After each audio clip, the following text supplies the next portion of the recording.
Rob, this is for my hard balls. How much has the in-state high school talent improved in the last decade, and what has to happen to get it to that next level? It's not even close. I mean, the Yeah. last decade, go back 10, 15 years ago. I mean, golly, Hubbard, I mean, there were some, I mean, I'd have to go look in 2000. I mean, there were some years there probably weren't 5 kids, in-state kids in a class. Is that wrong? I mean, to think you could get to 10, you'd be taking, you'd be doing your high school gym teacher a favor, signing, maybe somebody's son. It's night and day. I mean, and it's not just the mid-state. I mean, because that was the easy answer, for several years. Murfreesboro's blowing up, Nashville's blowing up, and that's part of it. But you've seen the talent in East Tennessee, which was pretty much non-existent for years. I mean, now there's 2 or 3 SEC type kids in Knox County and surrounding areas every year. So it's night and day, and I think Rob, it's a big deal for Tennessee.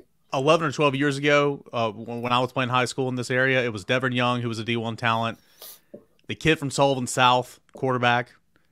There was always a guy I felt like at West, but that's pretty much it. And then now you've got a couple. I mean, you've got Division I talent all over the place, Brent, here in East Tennessee. Well, and I mean, no offense to Devin Young, but that was a reach when Tennessee took it out. I mean, that was one of those type deals. He had another offer, and I think Tennessee was like, hey, in-state, local kid, we got to get those things done.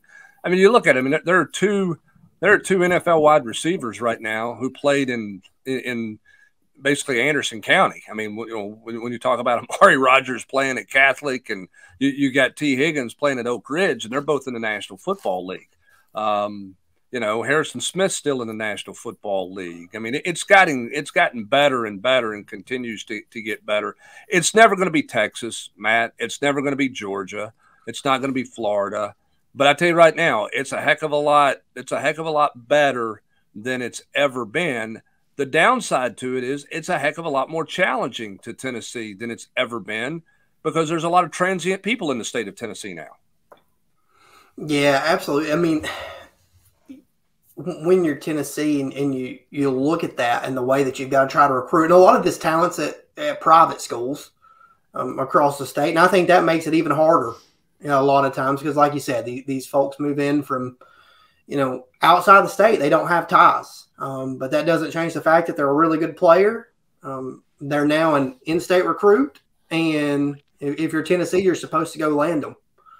And I tell you, and that's every state. Don't get me wrong, but here especially, I just think it makes it so much more challenging to do that. And the talent's got so much better over time and should only continue to get better. But like you said, it's not going to be the state of Georgia. It's not going to be the state of Florida. But it's definitely, catching up to the Alabamas of the world, some other states that have produced really good talent over time that have found themselves with the guys in the National Football League.